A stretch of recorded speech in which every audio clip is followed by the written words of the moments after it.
Mr. Mullins, can you run and grab Mr. Knipp and some tape? All right, let's worry about that after our hearing. Sure. All right, are we ready? Yes, sure.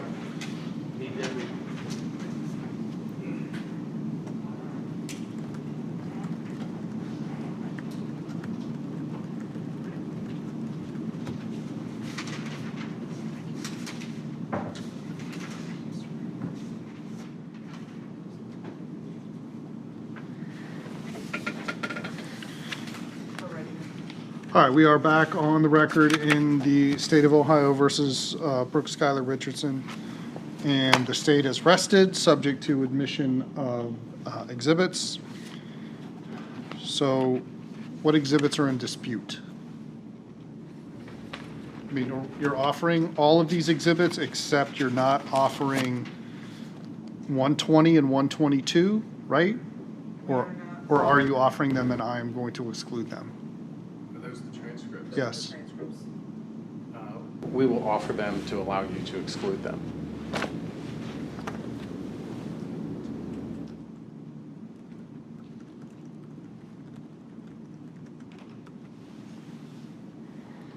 All right, so 120 and 122 will not be admitted. Judge, we are not offering, I don't believe there was any testimony with respect to State's Exhibit 2 or 3 on everyone's list, which was a prom dress and graduation, but that ended up being part of 134. Okay. So you're not offering 2 and 3?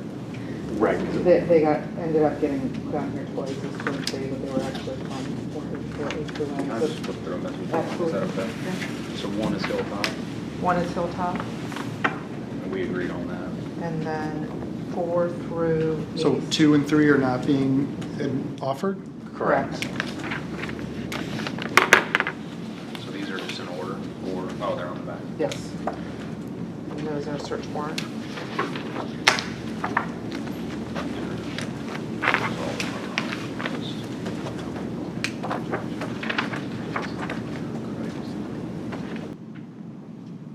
Your Honor, I guess while Mr. Rickers is going through that, just our continuing objection to the crime scene tape photos. And Yes, these will all be subject to the previous rulings.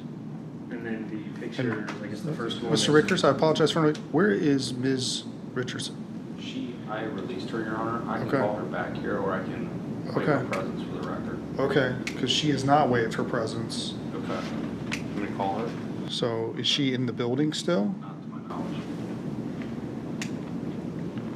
Okay, we'll clean that up. We'll clean that up tomorrow morning then. Your Honor, I guess again, just the continuing objections to, I guess it was 63, 67, 69, which were all laxatives. The birth control pills that she just got that July. The lighter, long, big lighter in her dresser drawer that was recovered on the 24th. Picture with the butter knife is 71. Lighters on 74. Lighters and fluid in 75. And then the bleach bottles in 76 and 77. And then the Blue Star photos, given that the experts testified that that would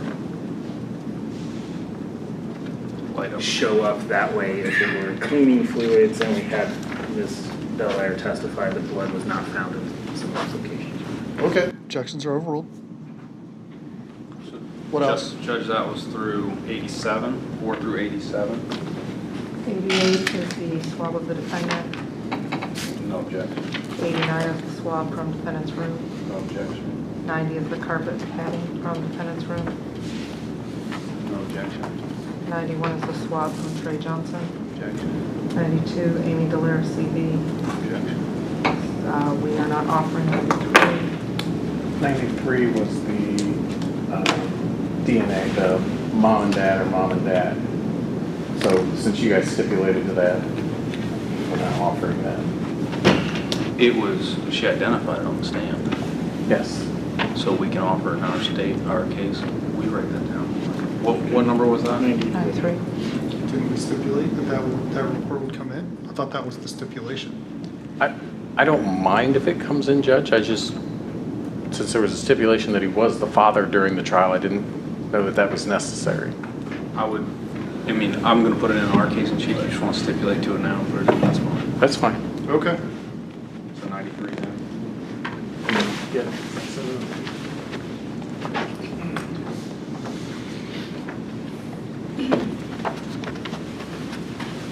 92. I don't have 94. This one's straight up. Oh, here it is. 172, that order. 92, 93, 94, 95 is Dr. Allen CV, Objection. 96 autopsy report, Objection. 97 through 110 are autopsy photographs. Neil, okay. Through 110. Yes. 111 is Dr. Latham CV, Objection. 112 PowerPoint, No objection. 113 her report, No objection. Now, 114. are 112 and 113, those are joint exhibits? Yeah, sure. Correct. Thank you. And that's how they're labeled. Okay. And we are still on the record, so everybody needs to talk a little bit louder, sorry.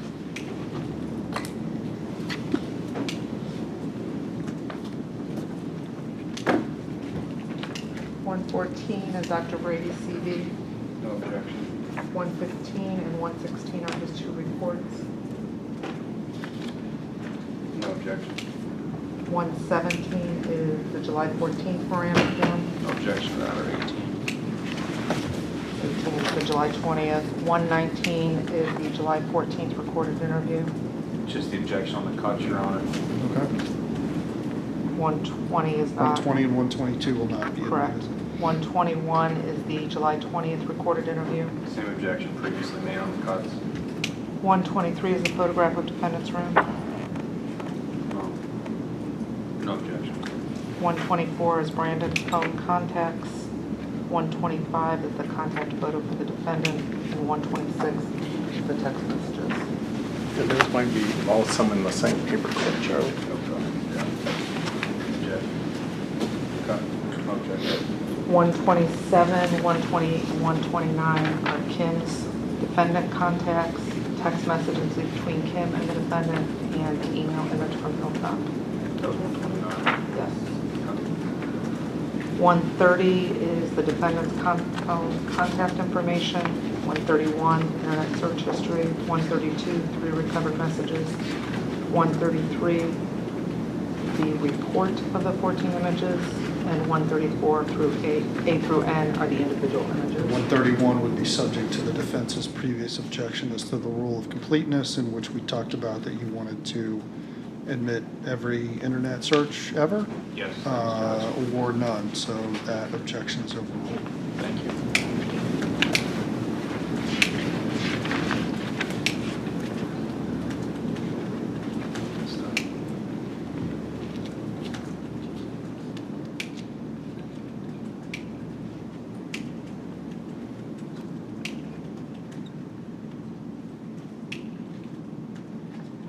No objection. Okay, does that take care of, 137 137 is a submission? Sheet. Where's that? Yes.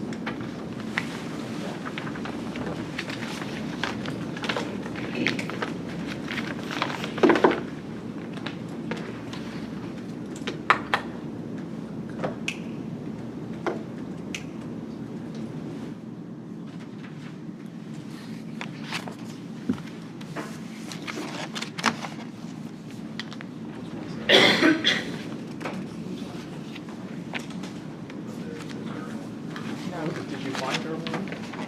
This was out of order, so maybe that. Oh, that's the word I'm missing. Here. This one we put the, we got the new.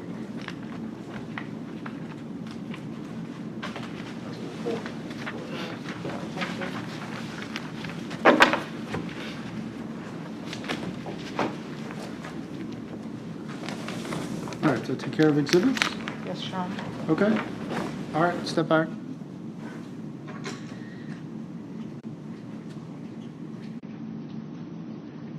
All right, the state is rested. Mr. Rickers? Your Honor, we'd like to make a Rule 29 motion. Okay. However we do it, it's fine. Are we comfortable doing this part without Ms. Richardson here? I mean, I assume that Mr. Ritkers is going to waive her presence tomorrow, that he has waived his presence today, that she is tomorrow morning going to confirm with me that she in fact did not want to be here for this part. If not, we will do it all over again tomorrow morning. Okay? This is mine. All right. I mean, and you can make your arguments from council table, that's fine. Wherever you're most comfortable, doesn't matter to me.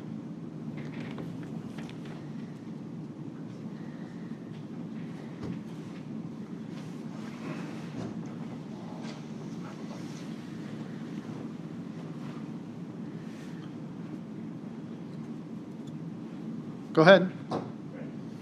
Your Honor, as the court is aware, for counts 1, 2, and 3, the predicate for that would be a live birth. The defense's argument would be that not even with the standard of Rule 29, the state has not met that standard and even admitted that they cannot prove a live birth. Do you want me to go count by count or just? Okay.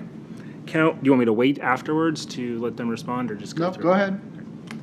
For count 1, aggravated murder, the state has not established that Skylar Richardson did purposefully cause the death of another under the age of 13. As the court is aware that to prove that someone acted purposefully, the person must have the specific intent to cause a certain result that is a specific intent crime, and in this case, to cause the certain results of death of Annabelle. They have not shown that, Your Honor, even in light of the standard for Rule 29, and ask that that be dismissed. Count 2, involuntary manslaughter. That Skylar Richardson did cause the death of another as a proximate result of committing or attempting to commit a felony. That is count 3, the endangering children, where they must prove that she did recklessly create a substantial risk of health and safety of another, or her child in this case, by violating a duty of care, support, or protection. We would argue that they have not shown the standard of recklessly in this case and have not shown causation that any action that she took, even under Rule 29, to cause the death of another. I would ask that those 2 charges be dismissed. For count 4, tampering with evidence, that Skylar Richardson, knowing that an official proceeding or investigation is in progress or is about to be or likely to be instituted, did alter, destroy, or conceal, remain, remove any record, document, or thing of purpose to impair an investigation. There's been no evidence on the record that during the dates of May 6th through July 14th, as indicted, that Ms. Richardson did any of that there was any knowledge of an ongoing official proceeding, one that was likely to begin on that date. Ask that that be dismissed as well.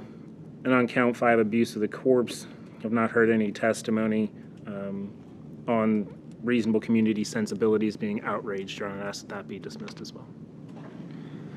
With regard to counts 1, which is the aggravated murder, count 2, which is involuntary manslaughter, count 3, which is endangering, and count 5, which is abuse of a corpse, court finds that the evidence, when viewed in the light most favorable to the state, is sufficient to sustain a conviction. So I'm going to overrule the 29 motion with regard to 1, 2, 3, and 5. I will hear continued arguments as to count 4. Thank you, Your Honor. Ms. Brandt will argue for the state. Your Honor, with regard to the tampering, count 4, there are 3 elements to that offense. I want to go over those elements, the evidence as to each of those elements, and the case law that supports this charge going to the jury. First, the state has to prove that the defendant knew an official proceeding or investigation was in process or about to be or likely to be instituted. 2, that the defendant altered, destroyed, concealed, or removed a record, document, or thing. And 3, that the defendant did so with purpose to impair its value or availability as evidence in such investigation. It's the state's position that the state's evidence establishes all of those elements. First, with regard to the first element, the defendant's knowledge that an investigation was in process or was likely to be instituted. I would submit that State v. Straley, the case from the Ohio Supreme Court, does not govern this case. Straley is distinguishable on its facts because there was no drug investigation that was likely in that case. In that case, at the time that Straley discarded the drugs, the investigation that the police were pursuing was a driving under the influence and driving without a license. At the time of the drugs in that case, the police had already decided that they weren't going to charge her and that they were in fact going to drive her home. And it was at that point that the defendant asked to use the restroom and discarded the drugs. This case is governed by State versus Martin. That is an Ohio Supreme Court case. The citation to that case is 151 Ohio State 3rd 470, 2017 Ohio 7556. It was decided in 2017, and it was decided after Straley and after State versus Berry, another drug possession case on the issue of tampering. In Martin, and the reason that this case is governed by Martin is that the Supreme Court in Martin recognized that homicide is different. The court distinguished Berry, which involved the possession of heroin, and it distinguished Berry because unlike drug possession, homicide is a crime that is likely to be reported. The Supreme Court said at paragraph 118 that Berry does not foreclose the possibility that knowledge of a likely investigation may be inferred when the defendant commits a crime that is likely to be reported. Here, the crime was not a possessory offense, it was homicide. Homicides are highly likely to be discovered and investigated. Certainly, a jury may reasonably believe that a murderer knows this, and that is at paragraph 118 of Martin. The court found in Martin that the jury could reasonably infer that the defendant knew that an investigation was likely when he shot two people and left them for dead. And as a result of the defendant's knowledge that an investigation was likely, the court found sufficient evidence that the defendant tampered with evidence in that case when he burned the clothes he was wearing during the shooting. Like Martin, this is a homicide case, and an investigation was likely into the defendant's crime. Despite that the defendant tried to keep her pregnancy a secret, there were people who knew that she was pregnant. Dr. Andrew, Ashley Sparkman, Allison Campbell. There was a record made by Hilltop OBGYN that showed the defendant was pregnant. People knew that she was pregnant. People knew that she was in the third trimester of her pregnancy. They knew that she was going to be delivering a baby in a matter of weeks. So when the defendant is suddenly not pregnant and has no baby, people are going to notice. They're going to start asking questions, and it's going to be investigated. And that's exactly what happened in this case. You would agree with me, counsel, that, I mean, the facts in this case are a far cry from shooting two people and leaving them dead in a neighborhood. I mean, that was the thrust of the Martin decision, as I understand it, that, I mean, in Martin, those bodies were going to be discovered, right? I mean, factually? And the same goes for this case. People knew about her pregnancy. When she shows up and she's not pregnant and there is no baby, similar to Martin, people are going to notice, they're going to start asking questions, and it's going to be investigated. And I would also cite the court to State versus Warfel, more similar factually than Martin is, but again, showing that this case is appropriate. The tampering with evidence charge is appropriate to go to the jury. In Warfel, which is 2017 Ohio 5766, the 9th District found that there was sufficient evidence to prove the tampering. In that case, the defendant left his dead baby in her crib, put a crucifix next to her body. He left the room, he closed the door, he stacked boxes in front of the door, and then he left the house with his other daughter and essentially moved out of the house and stayed in hotels from then on until he was discovered. He did not report the baby's death to anybody. And her body was discovered accidentally by a utility worker that was installing cable. By the time the body was found, it was so badly decomposed that the baby's age, race, gender, time of death, and cause of death was not able to be established. And in that case, the 9th District found that there was sufficient evidence of tampering with evidence.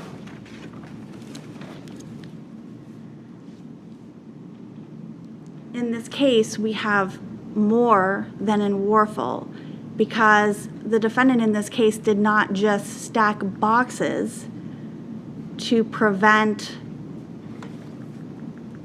people from finding the baby.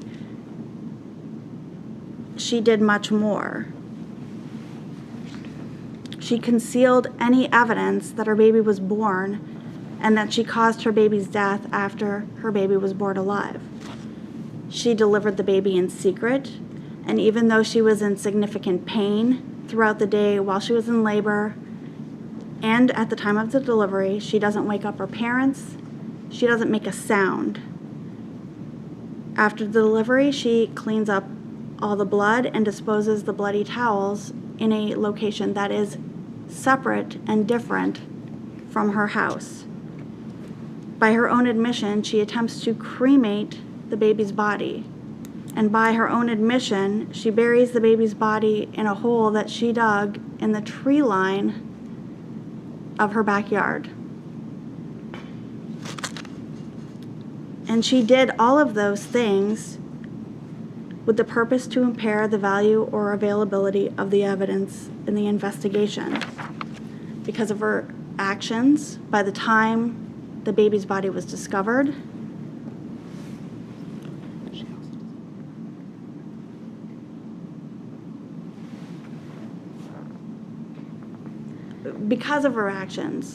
by the time the baby's body is discovered, similar to the Warfel case, the defendant's baby's body was reduced to skeletal remains. There's very little tissue, there's no organs. And Dr. Brown testified that the state of the body prevented her from doing a complete external exam, prevented her from doing a complete internal exam, and prevented her from determining the specific manner of death. So the defendant's actions in this case specifically prevented the state from being able to determine the medical cause of death in a homicide case. This is the exact type of case envisioned by the tampering with evidence statute. And again, it's supported by State versus Martin because homicide is different. It is likely to be investigated, and it's supported by cases like Warfel.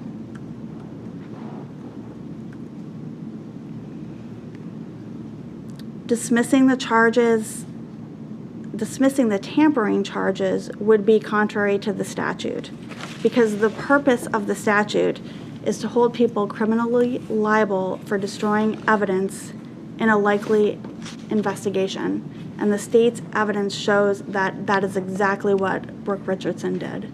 So what I would ask this court to deny the criminal Rule 29 motion on the tampering charge and allow that charge to go to the jury. Your Honor, can I make one additional argument? Sure. So the other aspect of that is, and I'm sure the court is aware of the standards, that you construe the evidence in the light most favorable to the state. And when there's case law that supports the state's position,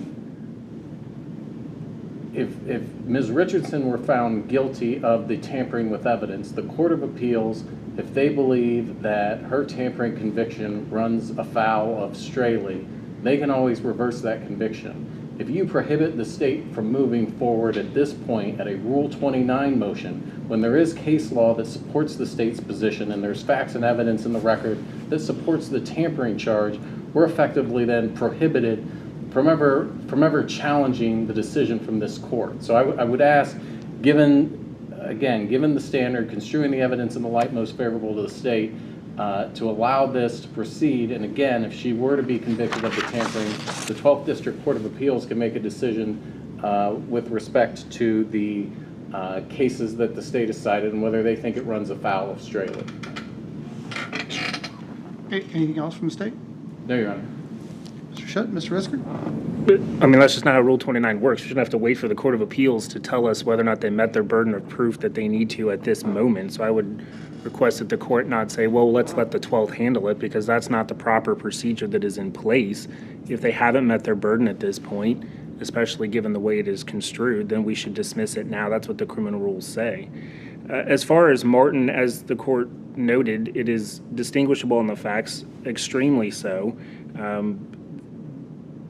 Showing up not pregnant is just called childbirth. And she showed up in a time period that was later than she was supposed to still be pregnant. So it is not the same situation as dumping or leaving two bodies in an alley to be found later. That's just the natural process of childbirth. It's not a crime, and it's not likely to be investigated in an official proceeding, which is what is required under the tampering with evidence charge. So Martin is distinguishable, Your Honor.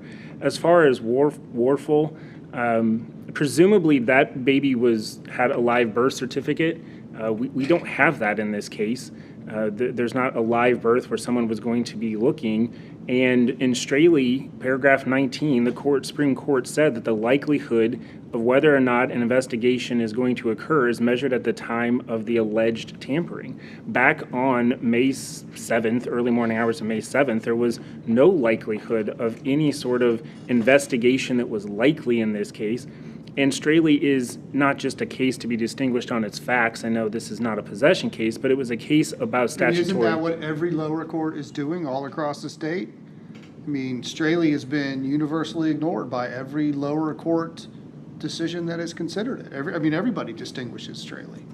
I understand, but it also is something that the Supreme Court said, right, is a statutory construction case. And when 290104A and the rule of lenity suggests that, right, we have to follow statutes, strictly construe them against the state, and liberally construe them in favor of the defendant. And in this case, based on Straley and the way that statute was interpreted by the Supreme Court of the United States, of Ohio, that in this case, on these particular facts, it is distinguishable from Martin, is distinguishable from Warfel, and the court should grant the Rule 29 based on the facts that were presented by the state in this case at this point. Anything else I need to know about this? Well, Your Honor, the fact that there was no birth certificate in this case, the defendant herself prevented that from happening. She had this baby in secret. She did not go to the hospital. She did not tell anybody. And she then destroyed all evidence of her crime. That's tampering with evidence. The evidence is to be viewed in a light most favorable to the state. Issues of material fact or ultimate issues of fact and issues of credibility are not to be considered at this stage. And the state's evidence, when viewed in the light most favorable to the state, establishes all of the elements of tampering.